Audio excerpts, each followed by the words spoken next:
স্বাভাবিক জীবনে ফিরতে চান রাজশাহীর একদল মাদক ব্যবসায়ী।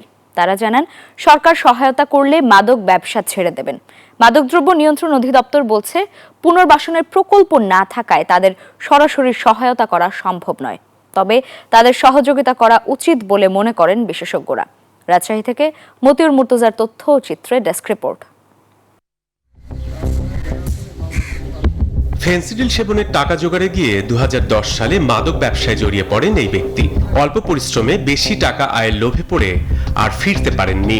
তার দেখা দেখি তার ছোট ভাইও মাদক ব্যবসায় জড়িয়ে পড়েন। এখন দুই ভাইয়ের নামে 25টি মাদকের মামলা, যার খরচ জোগাতেই হিমশিম খাচ্ছেন দুজন। এখন তারা স্বাভাবিক জীবনে ফিরতে চান। ব্যবসা করতে করতে দু একদিন করার পরে দেখলাম যে ব্যবসাতে স্বাভাবিক হচ্ছে না, তো 10টা মামলার মালিক হয়ে গেছি।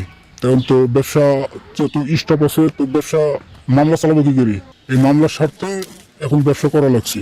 এখন যদি সরকার চাই যে আমাকে একটা ভালো কোনো কাজ দিবে, তাহলে মামলার থেকে অব্যাহতি দিবে, মামলাগুলো শেষ করে দিবে, তাহলে এই কাজে আর জড়িত থাকবো না।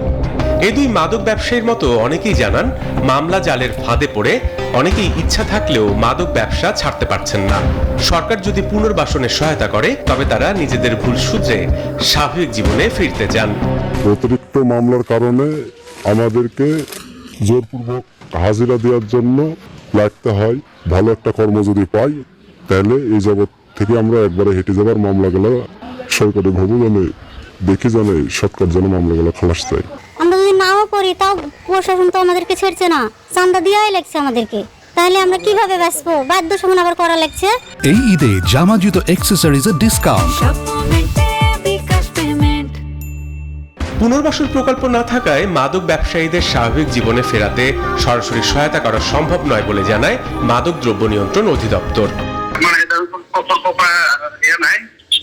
যারা এদিকে পুনর্বাসন নিয়ে কাজ করে, তারা ভবিষ্যতে যদি আমাদের স্থায়ী যে বেসরকারি যে ক্ষেত্রে পুনর্বাসন নিতে হয়, তাহলে সেক্ষেত্রে এই অপশনগুলো থাকবে। বিশেষজ্ঞরা বলছেন, কোনো মাদক ব্যবসায়ী ভুল বুঝতে পেরে স্বাভাবিক জীবনে ফিরতে চাইলে তাদের রাষ্ট্রীয়ভাবে সহযোগিতা করা উচিত।